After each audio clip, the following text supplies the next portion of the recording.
문 안 열어? 부숴버린다 진짜. 쾅! 굉음과 함께 문짝이 경첩제 뜯겨나갔습니다. 낡은 빌라 반지하. 대낮이었습니다. 산에 넷이 우르르 밀고 들어오더니 가장 앞에 선 놈이 방안을 훑으며 피식 웃었습니다. 여자 혼자네.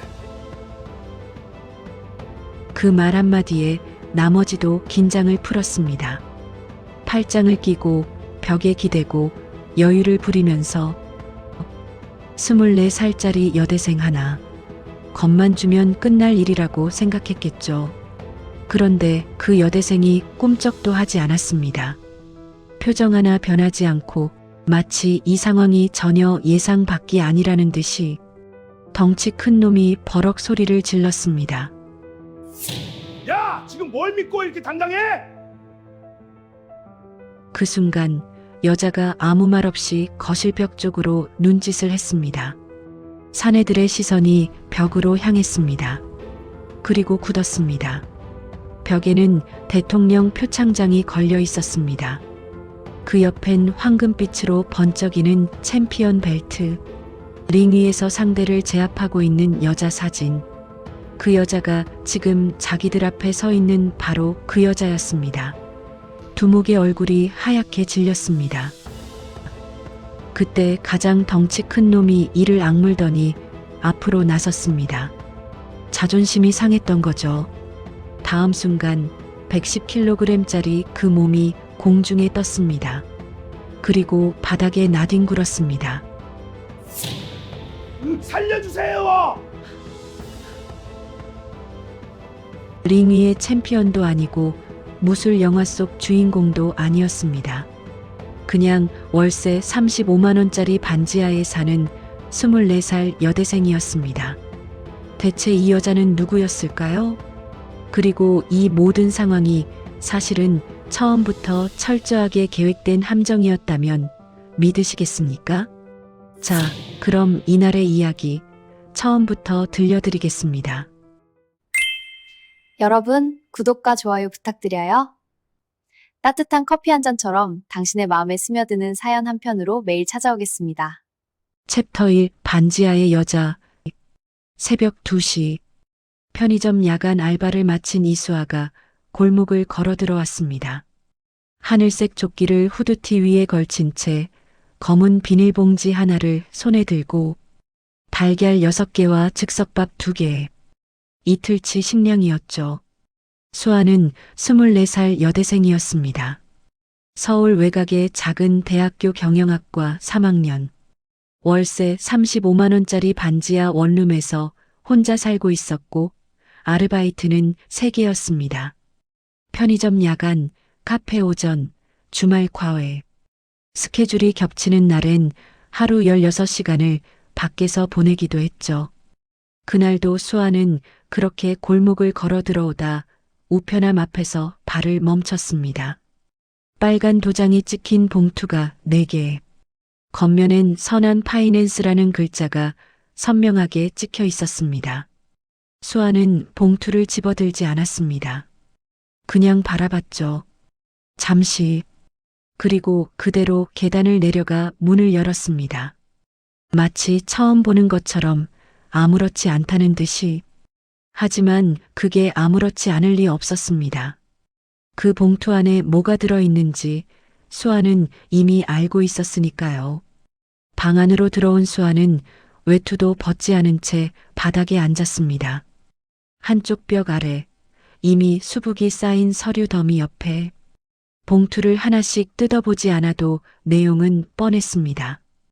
미납 이자 고지, 원금 상환 촉구, 법적 조치 예고.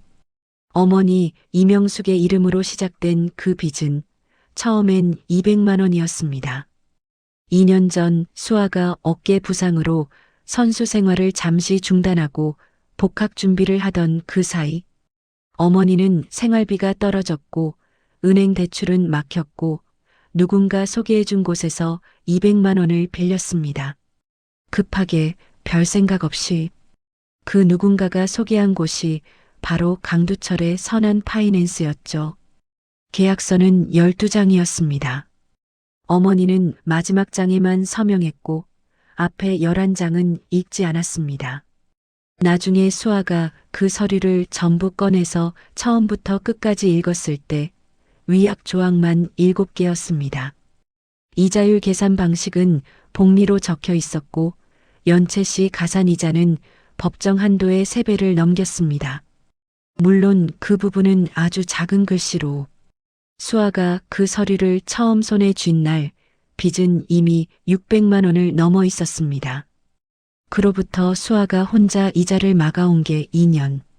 밥값 아끼고 교통비 아끼고 추운 겨울에도 보일러를 아껴가며 버텼습니다.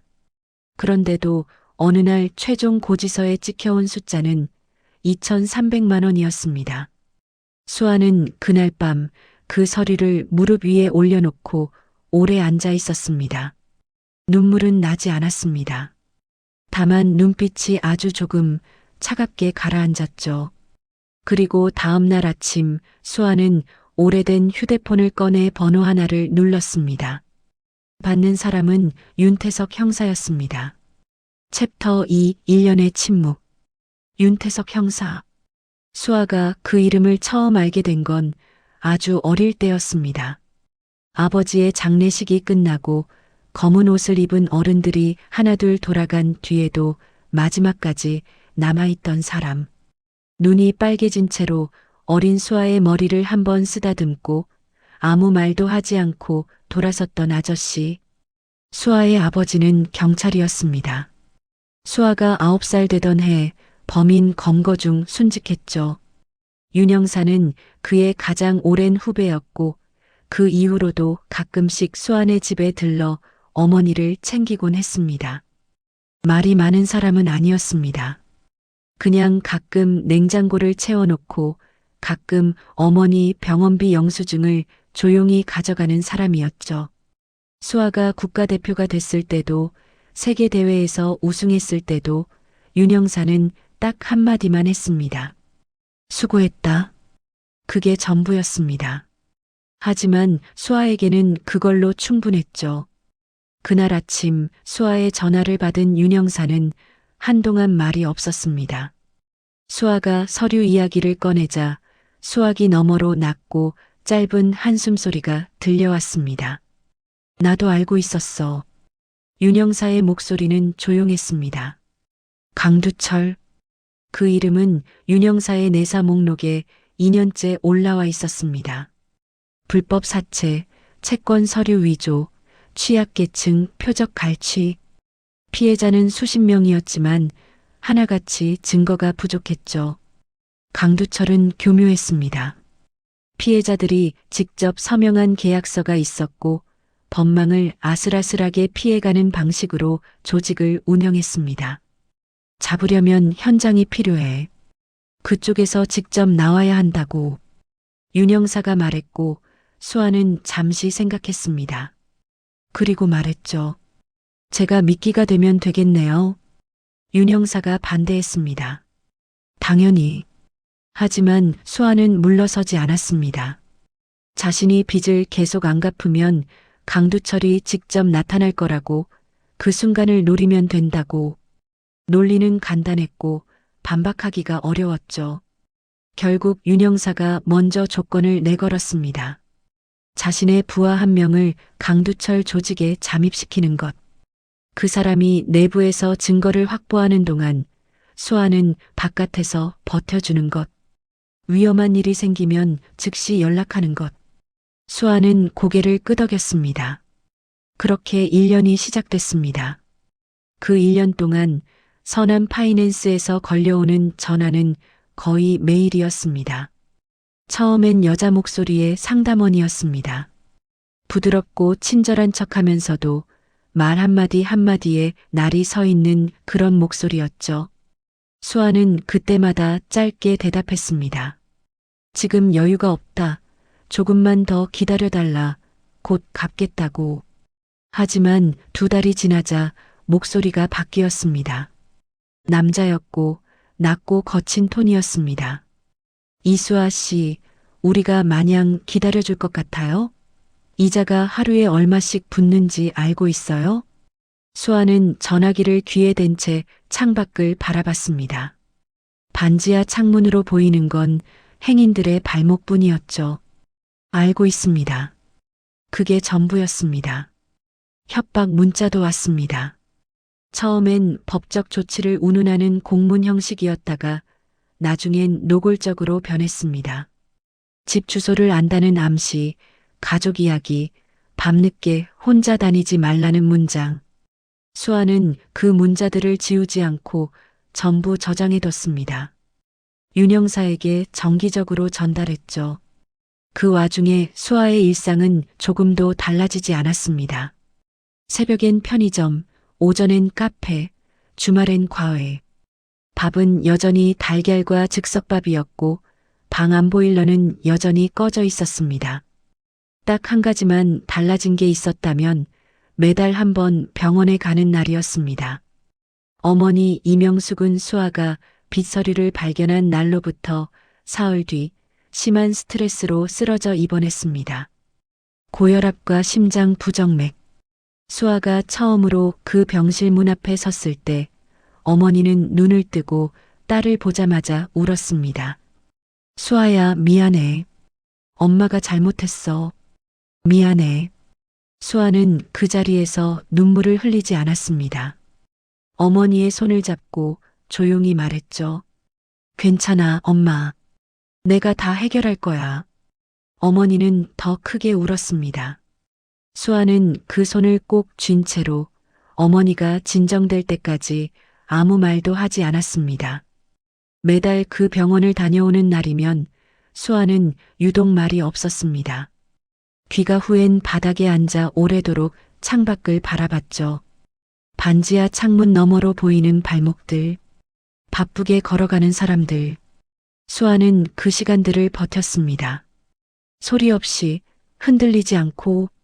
그리고 1년이 지난 어느 날 오후 드디어 윤영사에게서 연락이 왔습니다. 슬슬 올 것 같아. 데뷔해. 챕터 3, 그들이 왔다. 그날은 목요일 오후였습니다. 수아는 카페 오전 알바를 마치고 집에 돌아와 교재를 펼쳐놓은 참이었죠. 컵라면 하나를 끓여 후루룩 먹으면서 다음 주 시험 범위를 훑고 있었습니다. 창밖으로 보이는 건 여전히 지나가는 사람들의 발목뿐이었고 방 안은 조용했습니다. 그때 휴대폰이 울렸습니다. 윤영사였습니다.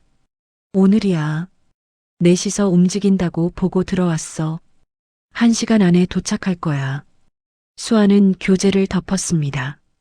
컵라면 국물을 한 모금 더 마시고 천천히 자리에서 일어났죠.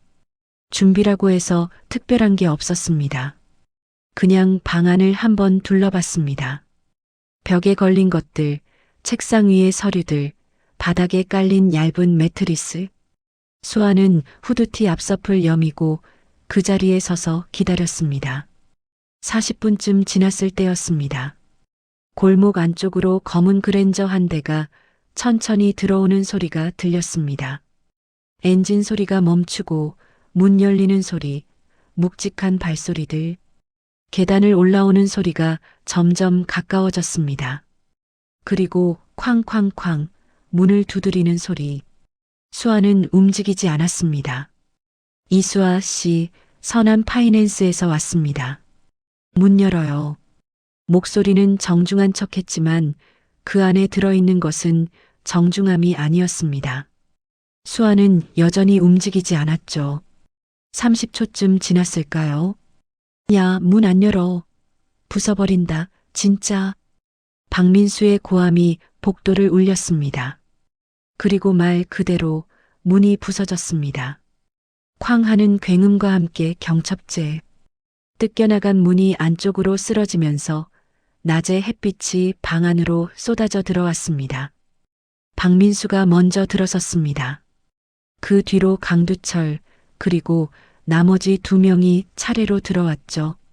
강두철은 방 안을 한 바퀴 훑었습니다. 낡은 벽지, 얇은 매트리스, 작은 책상, 냉장고 위에 달걀 몇 개, 방 한쪽 구석에 쌓인 교재들, 그리고 한가운데 서 있는 수아. 강두철의 입꼬리가 올라갔습니다. 여자 혼자네. 조롱이 섞인 목소리였습니다. 뒤따라 들어온 부하들도 피식거리며 방 안을 둘러봤죠. 박민수는 천장을 한번 보더니 팔짱을 끼고 벽에 기댔습니다. 완전히 긴장이 풀린 태도였습니다. 강두철이 수아 쪽으로 천천히 걸어왔습니다. 이수아 씨, 우리가 몇 번을 연락했는지 알아요? 전화도 안 받고 문자도 씹고 이렇게 나오면 우리도 어쩔 수 없이 직접 와야 하잖아요. 말투는 여전히 사업가 흉내를 내고 있었지만 눈빛은 달랐습니다. 위에서 아래로 내려다보는 눈빛. 이미 이 상황을 다 장악했다고 믿는 사람의 눈빛이었죠. 수아는 대답하지 않았습니다. 강두철이 한 걸음 더 다가서며 말을 이었습니다. 2,300만 원이에요. 오늘 당장 다 내라는 게 아니야. 일단 500만 원이라도 있으면 얘기를 해볼 수 있는데. 그때였습니다. 강두철의 시선이 수아를 지나쳐 그 뒤쪽 벽으로 향했습니다. 처음엔 그냥 스쳐 지나가듯 봤습니다. 낡은 벽에 뭔가 걸려 있구나 하는 정도로. 그런데 한번 눈이 멈추자 시선이 떠나질 않았습니다. 검은 액자 안에 흰 종이, 대한민국 정부 문양, 그리고 그 아래 선명하게 찍힌 대통령 표창이라는 글자. 강두철의 말이 끊겼습니다. 그 옆으로 시선을 옮기자 황금빛이 눈에 들어왔습니다. 넓고 두꺼운 챔피언 벨트, 가죽과 금속이 뒤섞인 묵직한 물건이 벽에 반듯하게 걸려 있었습니다. 그 아래에는 작은 명판이 붙어 있었고 경기 사진들이 좌우로 걸려 있었죠. 링 위에서 트로피를 들고 있는 여자, 유니폼을 입고 카메라를 향해 서 있는 여자, 수아였습니다. 강두철은 잠시 아무 말도 하지 못했습니다. 박민수도 어느새 팔짱을 풀고 그 벽을 바라보고 있었죠. 방 안의 공기가 묘하게 달라졌습니다. 아까까지만 해도 가득했던 그 여유로운 조롱의 분위기가 어딘가 어색한 침묵으로 바뀌어 있었습니다. 그때 수아가 바닥에서 휴대폰을 집어들었습니다. 천천히 조용히. 그리고 말했습니다. 오셨으면 앉으시죠. 기다리던 분들 곧 오실 거거든요. 강두철이 미간을 좁혔습니다. 기다리던 분들? 그게 무슨... 수아는 이미 번호를 누르고 있었습니다. 챕터 4 뭔가 이상하다. 수아가 전화를 귀에 가져다 댔습니다.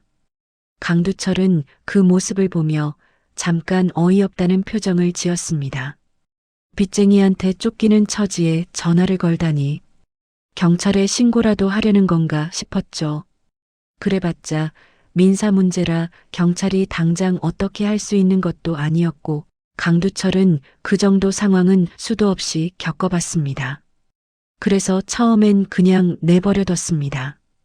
박민수는 여전히 벽에 기댄 채 팔짱을 끼고 있었고 나머지 2명은 방 안을 어슬렁거렸습니다.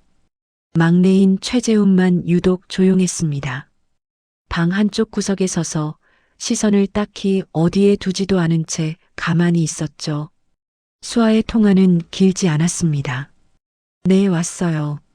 네시오. 그게 전부였습니다.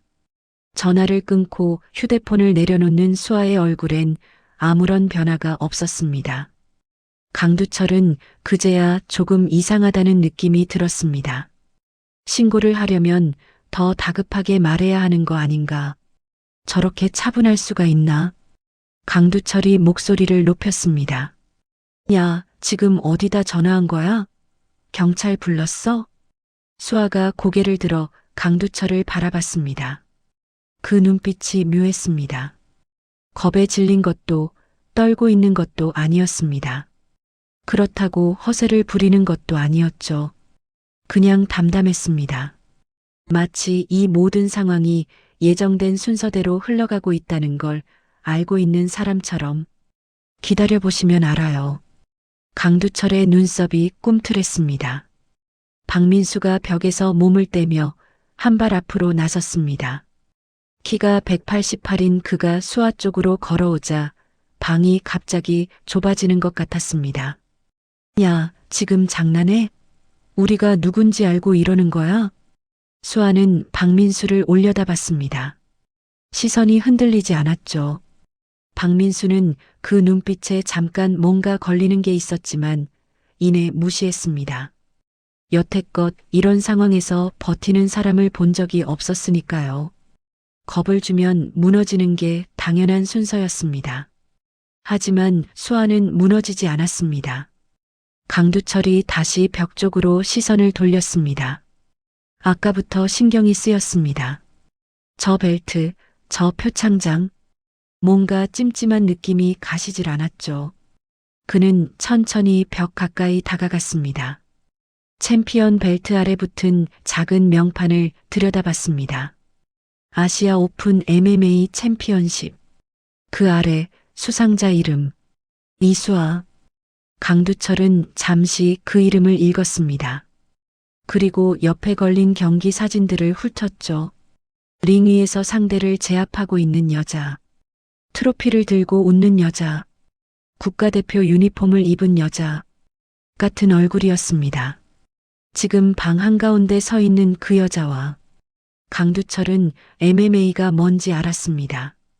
종합격투기, 주먹도 발도 다 쓰는, 그것도 아시아 챔피언이라고. 그는 천천히 몸을 돌려 수아를 다시 봤습니다.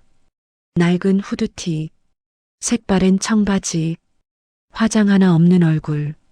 처음 들어왔을 때와 달라진 건 아무것도 없는데 왠지 아까와는 달라 보였습니다. 강두철은 애써 태어난 척 입을 열었습니다. 이거 네 거야? 수아가 짧게 대답했습니다. 네. 방 안이 조용해졌습니다. 박민수가 뒤늦게 벨트 쪽으로 고개를 돌렸습니다.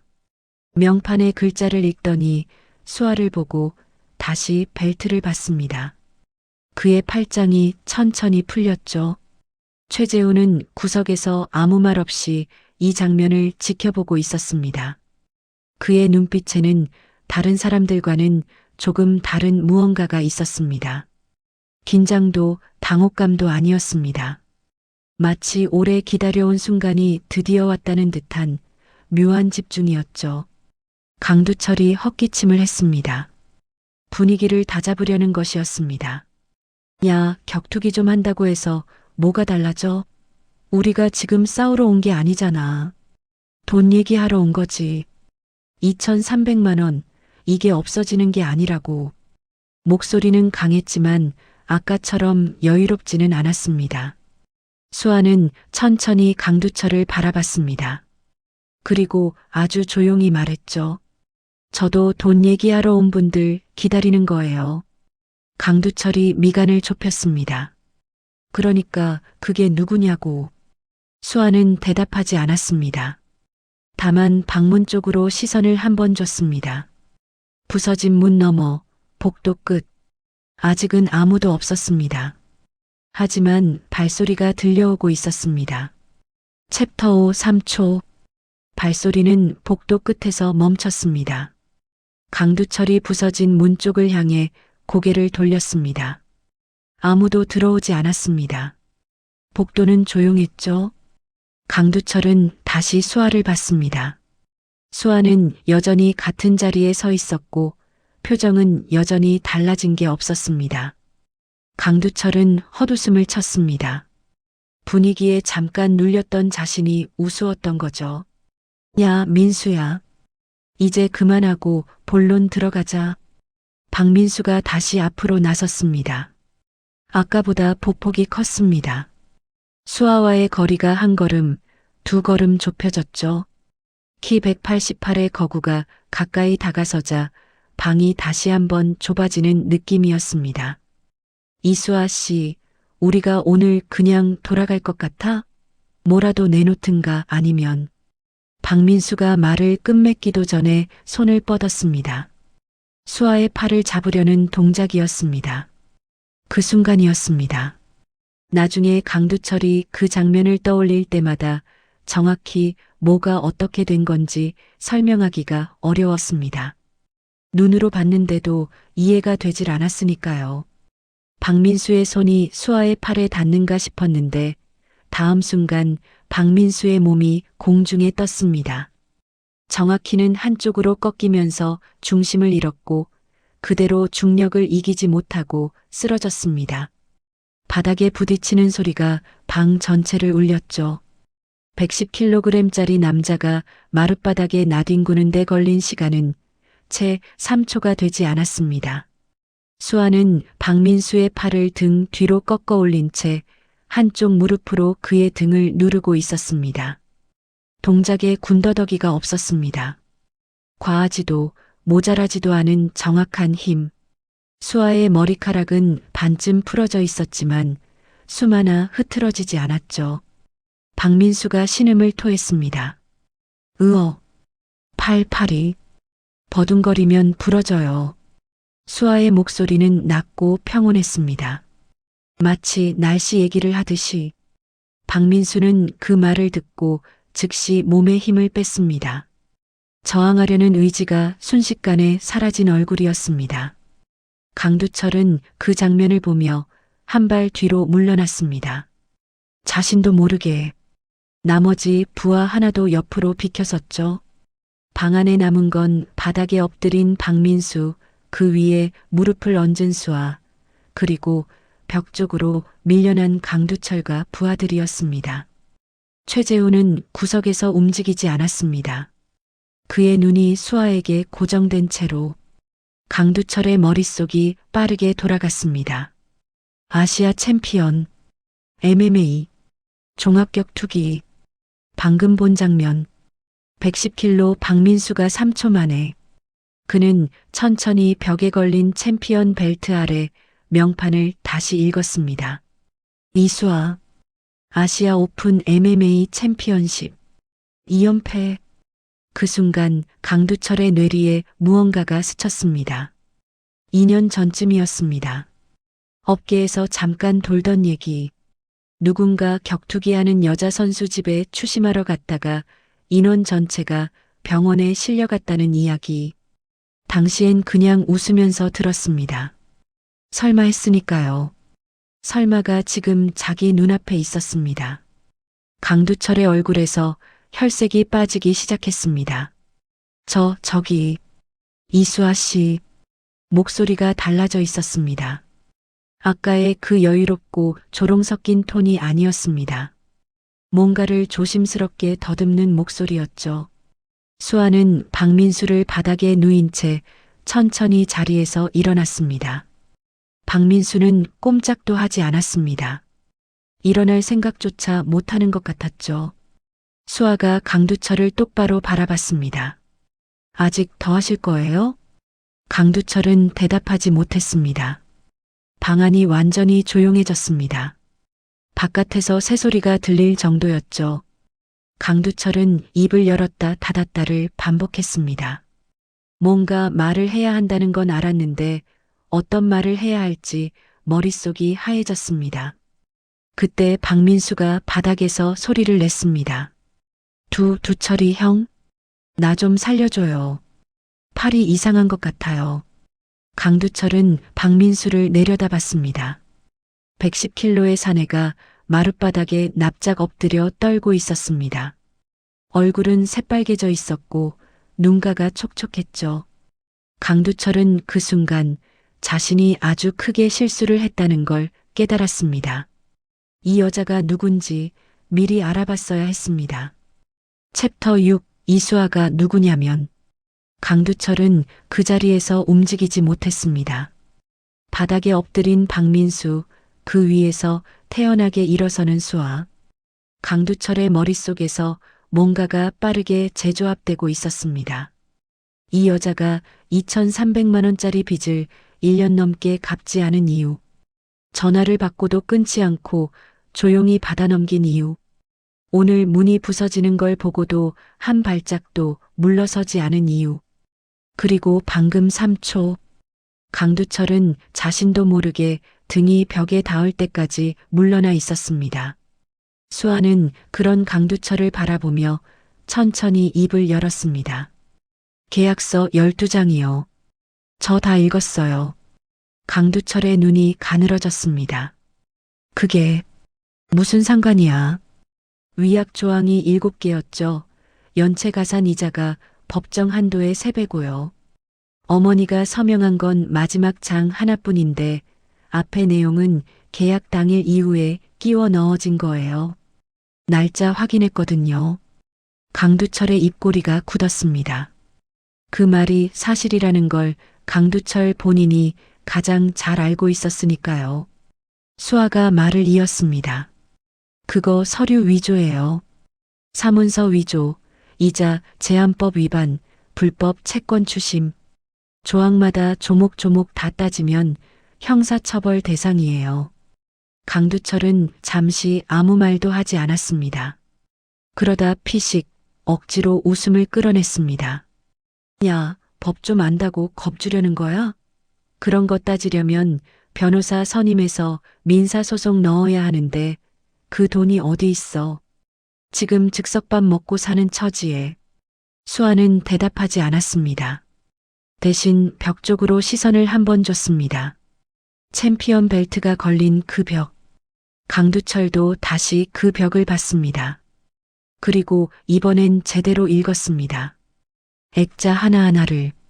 대통령 표창장 아래 적힌 수상 이유. 국가위상재고 및 체육발전공원. 챔피언 벨트 명판. 이수아. 아시아 오픈 MMA 챔피언십 2연패. 그 옆 사진 속 얼굴들. 그때 강두철의 뇌리를 스치는 게 있었습니다. 이수아. 어디서 들어본 이름이었습니다. 격투기 쪽 사람들 사이에서 몇 년 전에 꽤 유명했던 이름. 17살의 국가대표, 19의 세계 주니어 챔피언. 업계에서는 차세대 간판이라고 불렸던 선수. 부상으로 잠시 쉰다고 했을 때 아깝다는 말이 많았다는 그 선수. 강두철은 천천히 수아의 얼굴을 다시 봤습니다. 화장기 없는 얼굴. 조용하고 단단한 눈빛.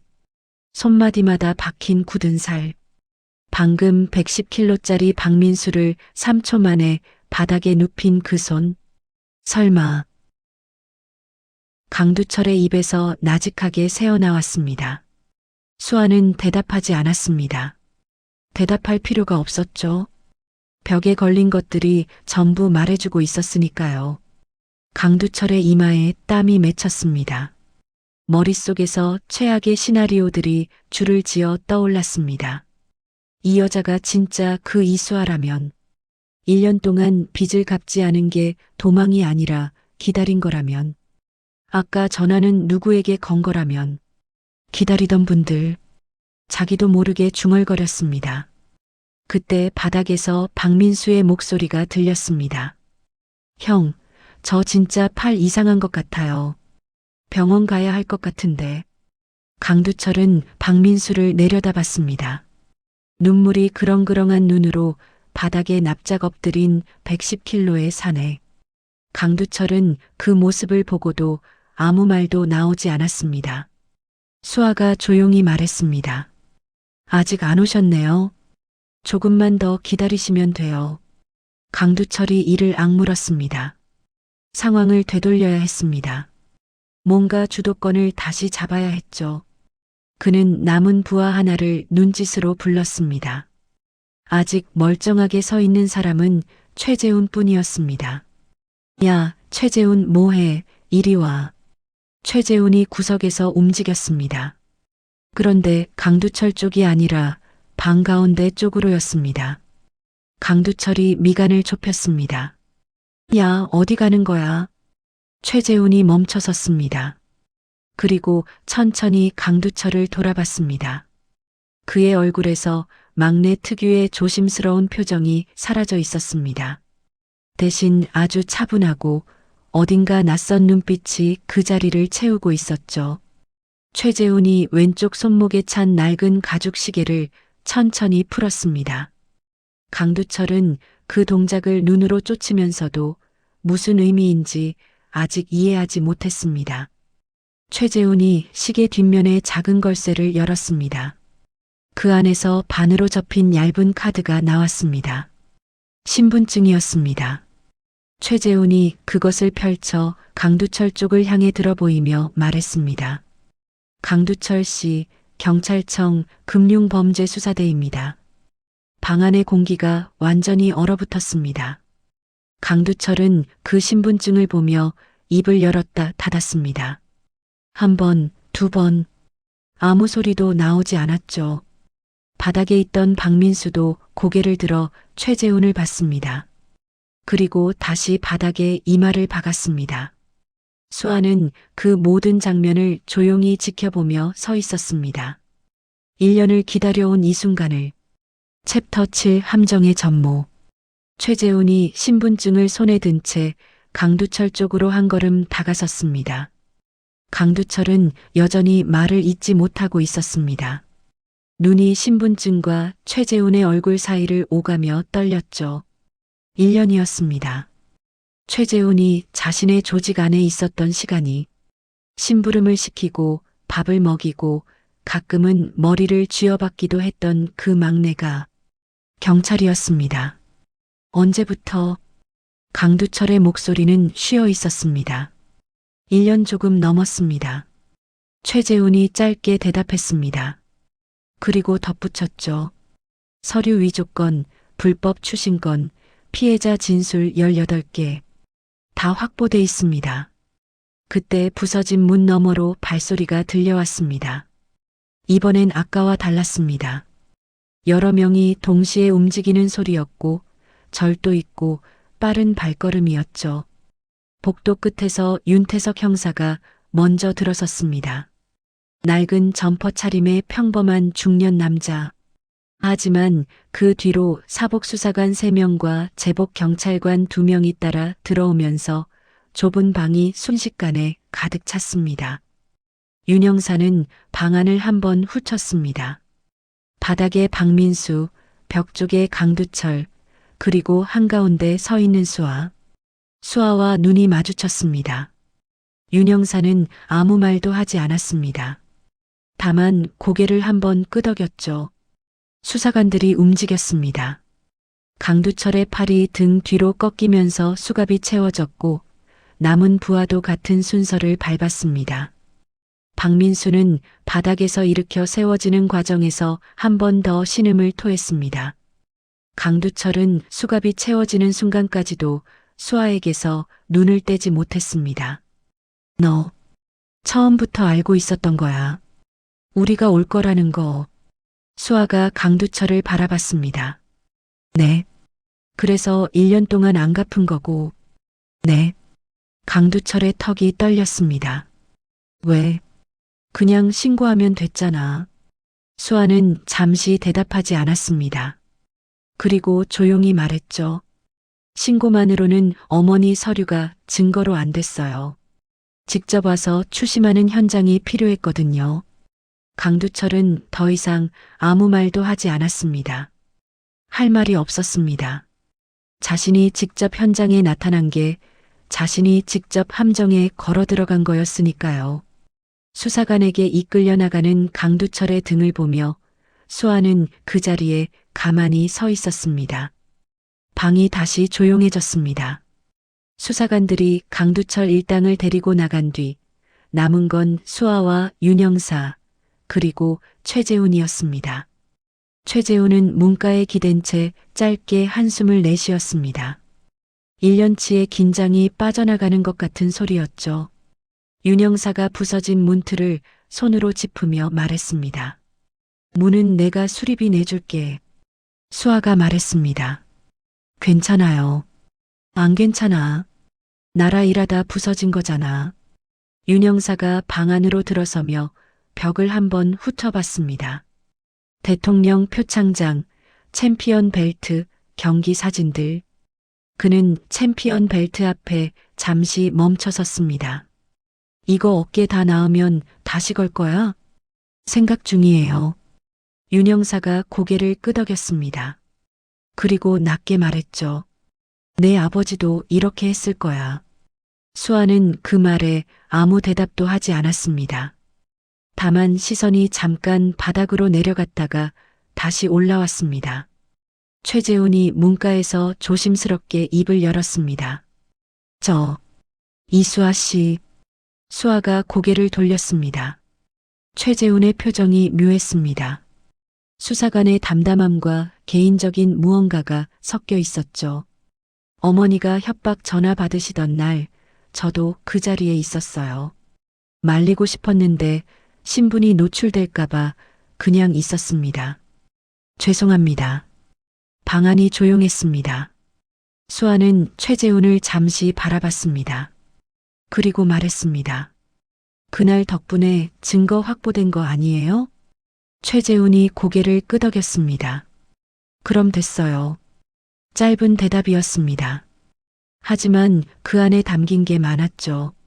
원망도 위로도 아닌 그냥 사실의 확인. 최재훈은 그 말을 듣고 입술을 꾹 다물었습니다. 윤 형사가 수아의 어깨를 한번 가볍게 두드렸습니다. 오늘은 어머니한테 가봐. 수아는 고개를 끄덕였습니다. 그리고 처음으로 아주 천천히 긴 숨을 내쉬었습니다. 방 안을 둘러봤습니다.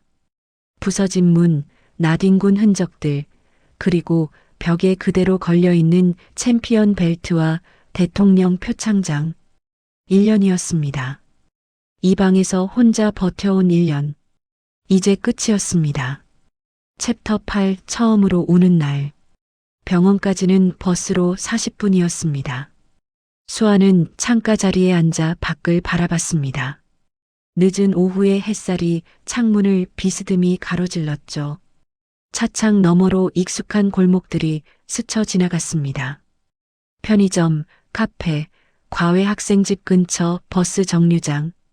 지난 1년 동안 수없이 오가던 길이었습니다. 수아는 가방을 무릎 위에 올려놓은 채 아무 생각도 하지 않으려 했습니다. 그냥 창밖만 바라봤죠. 그런데 이상하게도 평소엔 아무렇지도 않던 그 풍경들이 오늘은 조금 달라 보였습니다. 더 선명하게, 더 또렷하게, 어깨에서 뭔가가 내려간 것 같은 느낌이었습니다.